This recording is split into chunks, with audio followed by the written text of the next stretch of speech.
PP Savani Vidya Bhavan, Hirabag, માધ્યમિક વિભાગ, ધોરણ 10, વિષય ગુજરાતી, વિષયાંક 24, ઘોડીની સ્વામી ભક્તિ.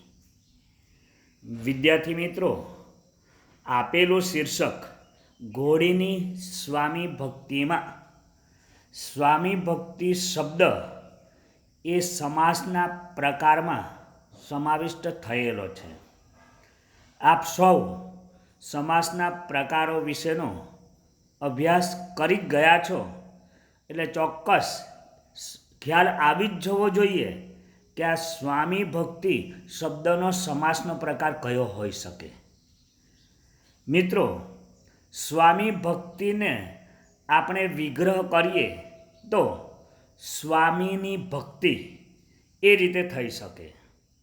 અને એમાં પણ જ્યારે આપેલું પૂર્વપદ અને ઉત્તરપદ બંને વચ્ચે વિભક્તિનો સંબંધ હોય ત્યારે તત્પુરુષ સમાસમાં એ શબ્દ આવી શકે છે.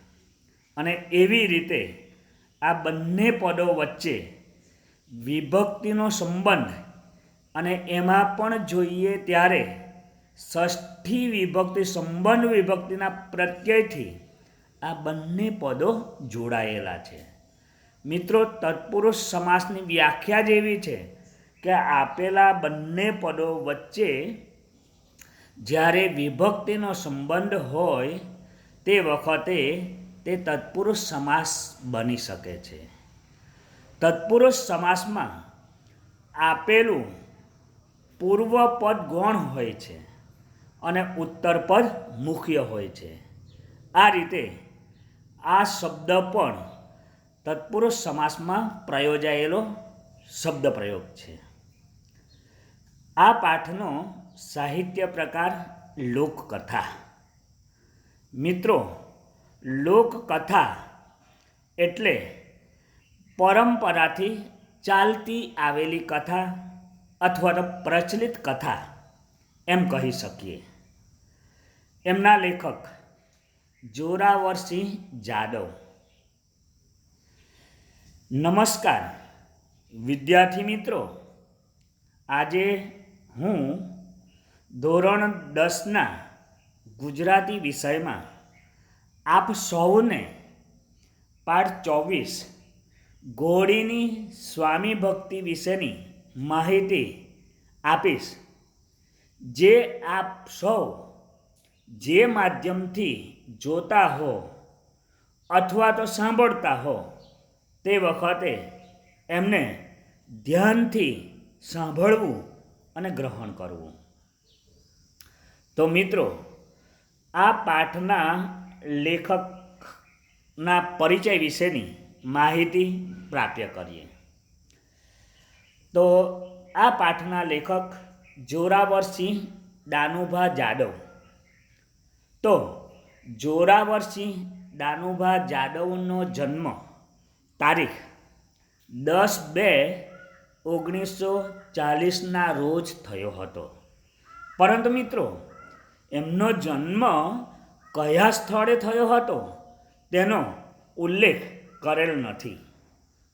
પરંતુ તેઓ ધંધુકા તાલુકાના આકરુ નામના ગામના વતની છે.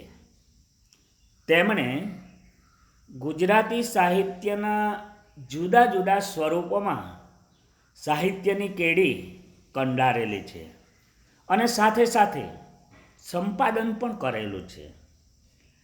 લેખકના લોકકળા અને લોકજીવનને સ્પર્શતા ગ્રંથો તરફ નજર કરીએ તો મરદ કસુંબલ રંગ ચડે, આપણા કસબીઓ, મરદાઈ માથા સાટે, લોકજીવનના મોતી અને લોક સંસ્કૃતિમાં પશુઓ જેવા જુદા જુદા એમણે સાહિત્યના સંગ્રહો વર્ણવેલા છે.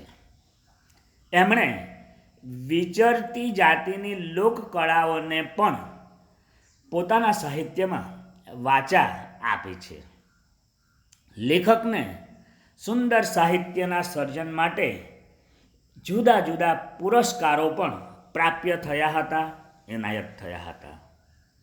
તો વિદ્યાર્થી મિત્રો, આ પાઠ લેખકના લોક સાહિત્યની અશ્વકથાઓ નામનો જે સંગ્રહ છે એ સંગ્રહમાંથી આપણા પાઠ્યપુસ્તકમાં લેવામાં આવ્યો છે. હવે આ પાઠમાં જોઈએ ત્યારે ઝવેરચંદ મેઘાણીની લોકકથાની યાદ અપાવે એવી જ આ જોરાવરસિંહ જાદવની ઘોડીની સ્વામી ભક્તિ નામની લોકકથા છે. આ લોકકથામાં ગોહિલવાડમાં આવેલ વાવડી ગામના વતની અને અશ્વના શોખીન આંબા વાસાણીની કથાને નિરૂપવામાં આવી છે. સાથે સાથે જાતવાન ઘોડીની પોતાના માલિક પ્રત્યેની વફાદારી એટલે કે મિત્રો સ્વામી ભક્તિનું પણ આલેખન થયું છે. આ લોકકથા સૌરાષ્ટ્રની તળપદી બોલીમાં વર્ણવાય છે. આ લોકકથામાં વિષયને અનુરૂપ સૌરાષ્ટ્રની બોલીનું જોમ, ખમીર, મીઠાશ અને પ્રેમાળ જીવનને લેખકે આલેખ્યું છે, વર્ણવ્યું છે. તો વિદ્યાર્થી મિત્રો, હવે પાઠની બાબત તરફ નજર કરીએ તો 50 વર્ષ પહેલાંના સમયની આ વાત છે. આંબા વાસાણી એ ભાવનગરના ગોહિલવાડમાં આવેલ વાવડી ગામના વતની હતા. પોતાના ગામના લોકો તો ખરા જ, પરંતુ બીજા ગામના લોકો પણ આંબા વાસાણીને આંબા અદા એટલે કે દાદાના નામથી ઓળખતા અને બોલાવતા અને પ્રચલિત પણ હતા. આંબા પટેલનું ઘર આખા મલકમાં ખૂબ જાણીતું એટલે કે પ્રખ્યાત હતું. આંબા પટેલ જ્યારથી સમજતા થયા ત્યારથી ઘોડાને પાળવા માટેનો એમને ખૂબ શોખ હતો. ત્યારે પોતાના ઘરનું સંચાલન અને એમની જવાબદારી પોતાના માથે આવી અને ઉંમરલાયક થયા ત્યારે તે બાબરા ગામેથી એક ઢેલ ઘોડીને ખરીદી લાવ્યા.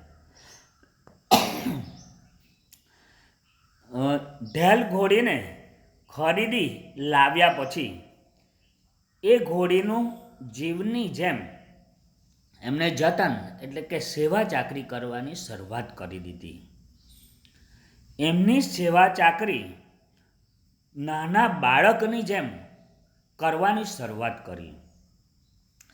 આજ વસેરી એટલે કે ઢેલ ઘોડી એને દૂધ પીવડાવવા માટે ભરવાડના વાડામાંથી 2 બકરીઓ ખરીદીને લાવ્યા.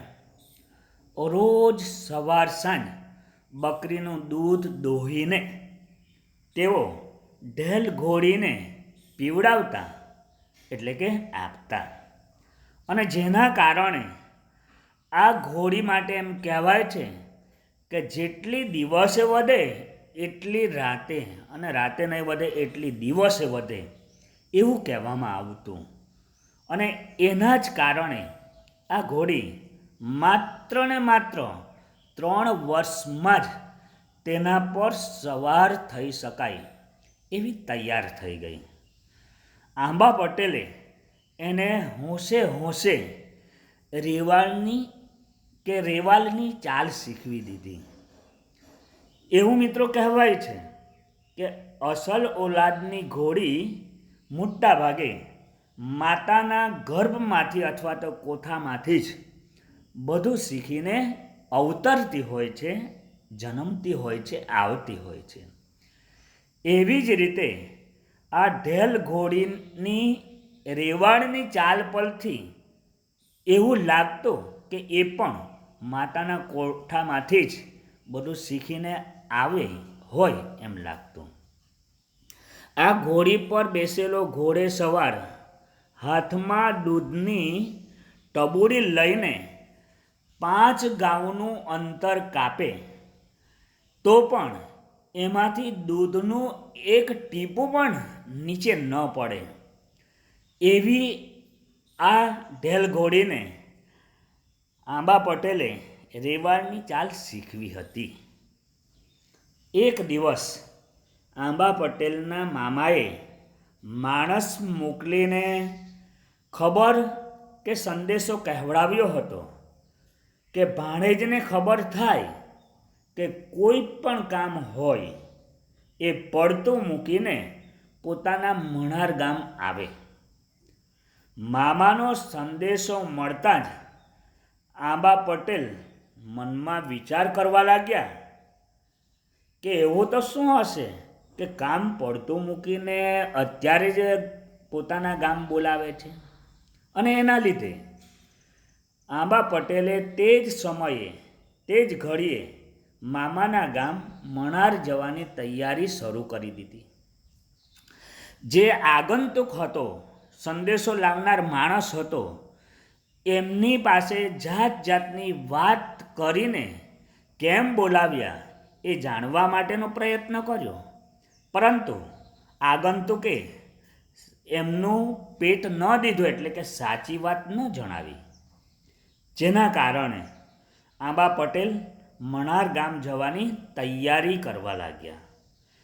તેમણે પોતાની પત્નીને હવે વાત જણાવી કે પોતાને મણાર ગામ જવું પડે તેમ છે. તે વખતે પત્નીએ સૂચન કર્યું કે તમે મળસ્કે એટલે કે વહેલી સવારે મણાર જજો.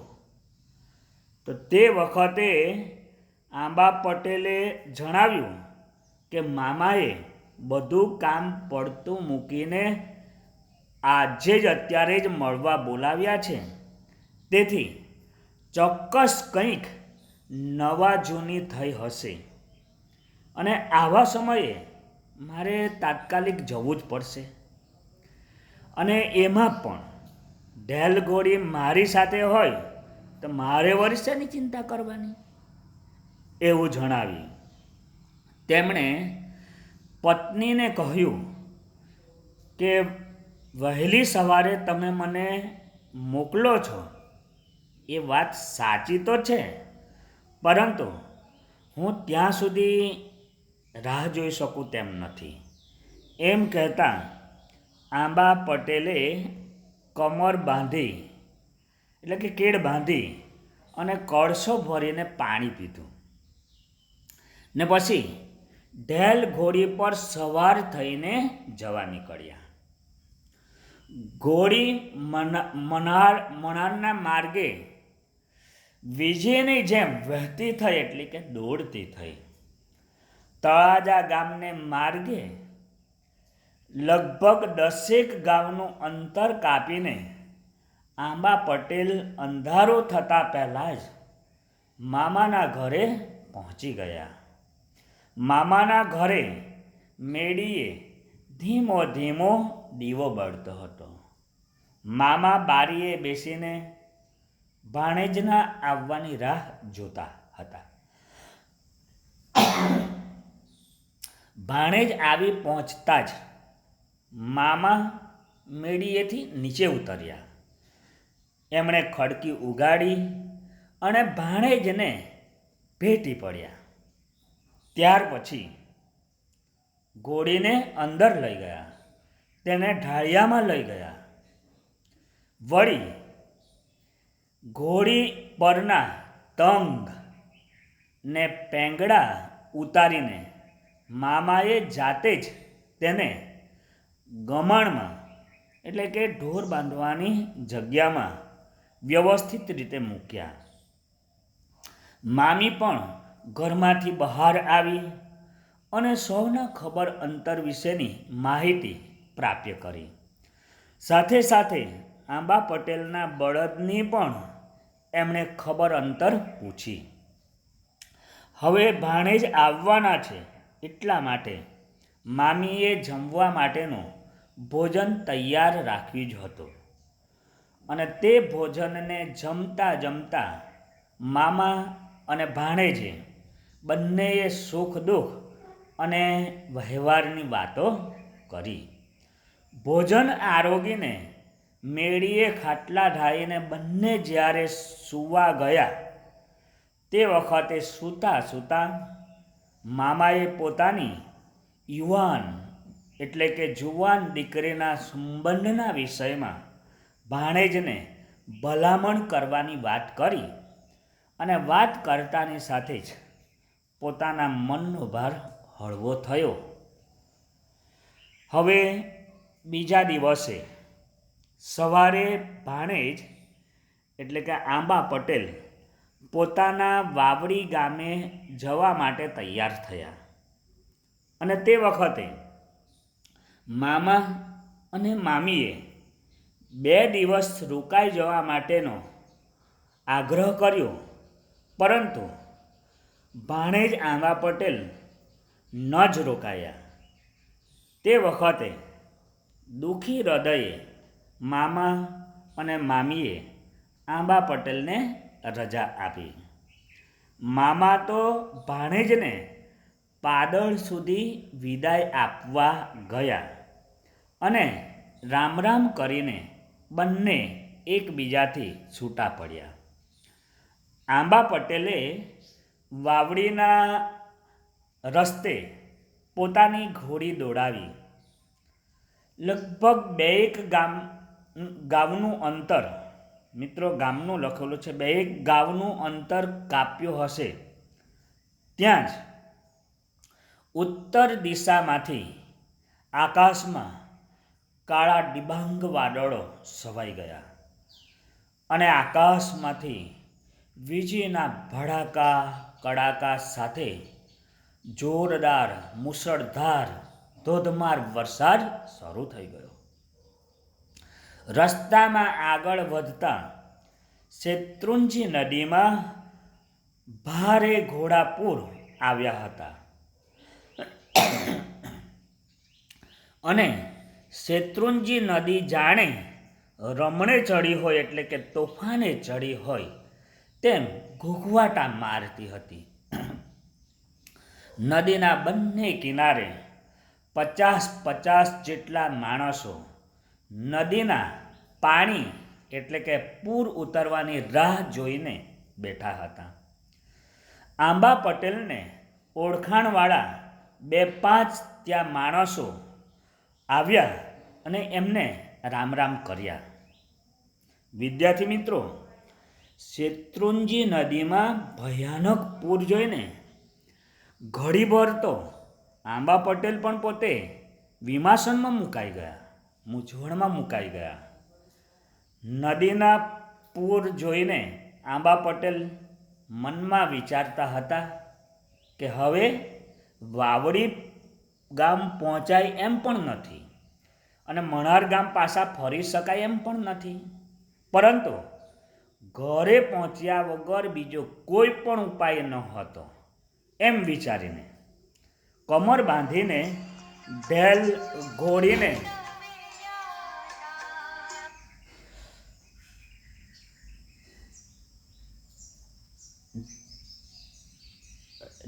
ઘોડીને એમણે પાણીમાં ઉતારી અને સામે કાંઠે જવા માટે ઘોડીને હંકારી. પરંતુ ઘોડીને ખૂબ જ મહેનત પડતી હતી અને પાણીનું જોશ અને અંધકાર જેવી વિકરાળ પરિસ્થિતિનો ખ્યાલ આંબા પટેલને પાણીમાં પડ્યા પછી જ આવ્યો. અને આ ખ્યાલ આવતા જ આંબા પટેલને લાગ્યું કે આ શેત્રુંજી નદીના ઘોડાપૂરમાં ભયાનક પૂરમાં ઉતરવાની બાળક જેવી હઠ કે જીદ કરી ન હોત તો સારું, પરંતુ હવે એનો કોઈ ઉપાય થઈ શકે તેમ ન હતો. ઘોડી શેત્રુંજી નદીના પૂરના પાણીમાં ફંગોળાતી ખૂબ મહેનતે સામા કિનારે પહોંચી તો ખરી, પરંતુ પહોંચતા જ એ ઢેલ ઘોડીને ખ્યાલ આવ્યો કે પોતાની પીઠ પર પોતાનો માલિક તો નથી, પાણીમાં જ રહી ગયો છે. એટલે સમય સૂચકતા વાપરીને સહેજ પણ મોડું કર્યા વગર ઢેલ ઘોડી નસકોરા ફૂલાવતી શેત્રુંજી નદીના પૂરમાં ફરી પાછી ગઈ. તે વખતે આંબા પટેલ પાણીના વહેણમાં ખેંચાતા તણાતા હતા. આંબા પટેલને આ શેત્રુંજી નદીના ઘોડા પૂરમાં તરવાની કોઈ પણ યુક્તિ ફાવતી નહોતી. એટલા બધા એ થાકી પણ ગયા હતા કે હવે શું કરવું અને શું ન કરવું. પરંતુ મિત્રો, જાણે પ્રભુએ એમના ઉપર મહેરબાની કરી હોય તેમ ત્યાં જ પોતાના માલિકને શોધતી ઢેલ ઘોડી આવી પહોંચી. ઘોડીને જોતાં જ આંબા પટેલે બધી જ તાકાત ભેગી કરી અને ઢેલ ઘોડીને કહ્યું કે બાપ ઢેલ, તું આવી પહોંચી કે? એમ કહેતા જ પોતાની સઘળી તાકાત ભેગી કરીને ઘોડીના ગળે વળગી પડ્યા. પાણીના વહેણમાં ફંગોળાતી ઢેલ ઘોડી મહા મુસીબતે માલિકને નદીના કિનારે લઈ આવી.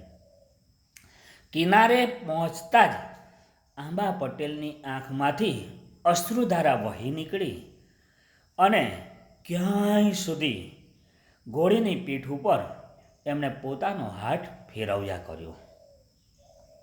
ત્યારબાદ આંબા પટેલે ઢેલ ઘોડીને સંબોધીને એમ કહ્યું કે હે ઢેલ, તે આજ મને નવજીવન આપ્યું છે, મારો જીવ બચાવ્યો છે. હું તારા આ ઉપકારને ક્યારેય પણ ન ભૂલી શકું. હવે આંબા પટેલ જ્યારે વાવડીના પાદરમાં પહોંચ્યા ત્યારે ઠાકોર મંદિરના ઝાલર વાગી રહી હતી અને ઘોડી ઉપરથી ઉતરીને ઠાકર મહારાજને 2 હાથ જોડીને વંદન કર્યા, નમસ્કાર કર્યા અને કહ્યું, હે કાળિયા ઠાકર, તારી મહેરબાનીથી જ આ ઘોડીએ મારો જીવ બચાવ્યો છે અને હું સહી સલામત ઘરે પહોંચ્યો છું. હું આ તારો ઉપકાર જિંદગીભર નહીં ભૂલી શકું. હવે પોતાના ઘરે આવીને આંબા પટેલે પોતાના ઉપર પડેલી વિતક કથા, સંકટની વાત પત્નીને જણાવી અને તે વખતે પત્નીએ પણ ઢેલ ઘોડીને કહ્યું કે તે મારો ચૂડલો અમર રાખ્યો છે, હું પણ તારો જિંદગીભર ઉપકાર ન ભૂલી શકું. ત્યારબાદ આંબા પટેલની પત્ની રસોડામાંથી ઘી લઈ આવી અને આંબા પટેલ પાસે મૂકીને કહ્યું કે આ ઢેલ ઘોડી પાણીમાં તરીને ખૂબ થાકી પણ ગઈ છે અને એમને ખૂબ ભૂખ પણ લાગી હશે. તમે એને ઘી પીવડાવો અને તે સમય દરમિયાન હું કોઠીમાંથી ગોળની એક ભેલી કાઢી લાવું. આમ બંને જણાએ સાથે મળીને ઢેલ ઘોડીને ખવડાવ્યું. તો વિદ્યાર્થી મિત્રો, આ રીતે આ પાઠમાં જોઈએ તો મૂંગા પ્રાણીઓ પણ પોતાના માલિક પ્રત્યેની લાગણી દર્શાવતા હોય છે અને વફાદારીને નિભાવતા હોય છે. ઢેલ ઘોડીએ પણ પોતાના માલિક પ્રત્યેની વફાદારી અહીં દાખવી છે. તો માણસો કરતાં પણ પશુ વધારે વફાદાર નીવડ્યું હોય એવું આપણે આ પાઠ પરથી જોઈ શકીએ છીએ કે અનુભવી શકીએ છીએ. તો વિદ્યાર્થી મિત્રો, હવે વ્યાકરણની કેટલીક બાબતોનો અભ્યાસ કરીએ.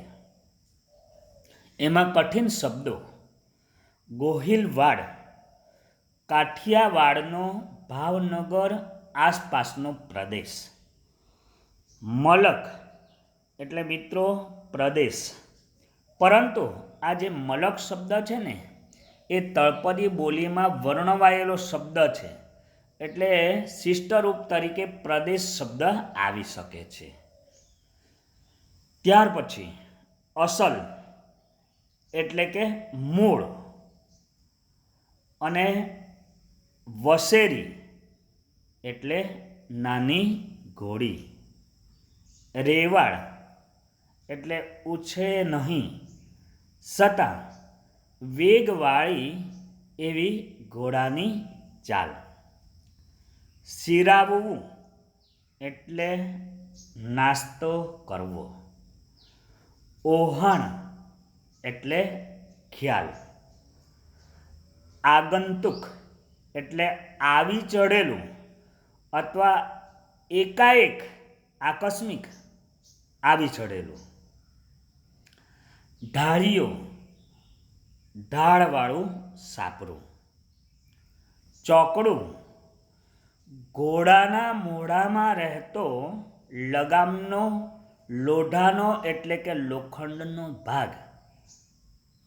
મિત્રો, ગામ એટલે 1.5 માઇલ કે 2.5 કિલોમીટર જેટલું અંતર. સાંબેલું એટલે ખાંડવાનું એક સાધન. વમળ એટલે વહેતા પાણીમાં થતો કુંડાળો અથવા ભમરી. વિતક કથા એટલે વીતેલા સંકટની વાત. મિત્રો, હવે તળપદા શબ્દો. મૌર્ય એટલે પહેલા અથવા આગળ. ટીસ્યુ એટલે અણીદાર છેડો.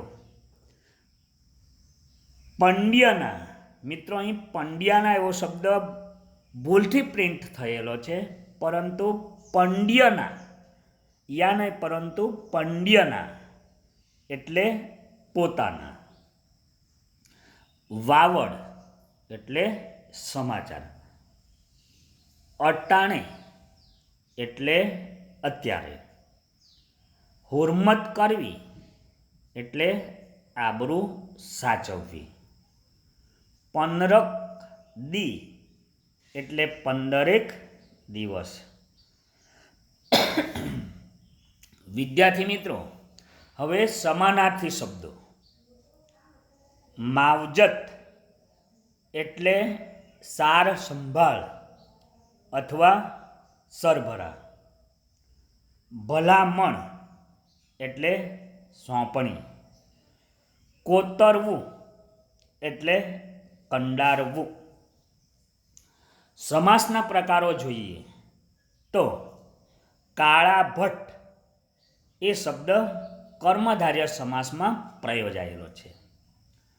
ઘોડાપુર મધ્યમપદ લોપી સમાસ. ગામ લોકો તત્પુરુષ સમાસ.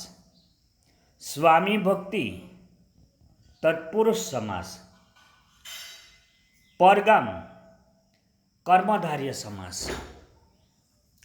હવે મિત્રો, શબ્દ સમૂહ માટે એક શબ્દ જોઈએ તો પહેલો શબ્દ સમૂહ માટીની ભીત કે ગારવાળું નાનું મકાન એટલે ખોરડું. સાંજનું ભોજન એટલે વાળું. ઉછળે નહીં છતાં વેગવાળી એવી ઘોડાની ચાલ એટલે રેવાળ અથવા રેવાલ શબ્દ પણ આવી શકે. ઘેટા બકરાનો વાડો. ઝોંક ઘોડે સવાર જેમાં પગ રાખે છે તે કડું પેંગડું. ઘોડાના જીન એટલે કે પલાણની, રૂ કે ઊનની ગાદી. એમાં હું શબ્દ ભૂલથી પ્રિન્ટ થયેલો છે, એને ધ્યાનમાં ન લેવો. એટલે કે રૂ કે ઊનની ગાદી એમને એટલે દડી. જીન ખસી ન જાય તે માટે ઘોડાના પેટને કસીને બાંધેલો પટ્ટો તંગ.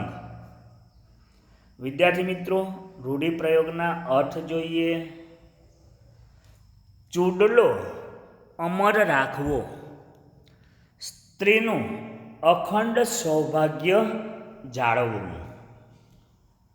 કારભાર હાથમાં આવવો, વહીવટ સંભાળવાની જવાબદારી આવી પડવી. કહારી ન ફાવવી, કરામત કે કુશળતા નકામી જવી. પેટ દેવું, મનની વાત કહેવી. મનનો ભાર હળવો કરવો, ચિંતા દૂર કરવી. એકના બે ન થવું એટલે વાત પર મક્કમ રહેવું. શોકરમત કરવી એટલે બાળક જેવી હઠ પકડવી. જીવતરના દાન દેવા, કુરબાન થઈ જવું. વિદ્યાર્થી મિત્રો, પાઠનું 2-3 વખત ખૂબ ધ્યાનથી વાંચન કરવું. ત્યારબાદ સ્વાધ્યાયની નોટબુકમાં ઉપર જોઈ ગયા છીએ તે બધા જ કઠિન શબ્દો, તળપદા શબ્દો, સમાનાર્થી શબ્દો, સમાસના પ્રકારો, શબ્દ સમૂહ માટે એક શબ્દ અને રૂઢિપ્રયોગના અર્થ તેમજ પાઠ્યપુસ્તકના પાછળના ભાગમાં આપેલા સ્વાધ્યાયના બધા જ પ્રશ્નોના જવાબો લખવા અને મોઢે કરવા. જય હિન્દ, જય ભારત, અસ્તુ.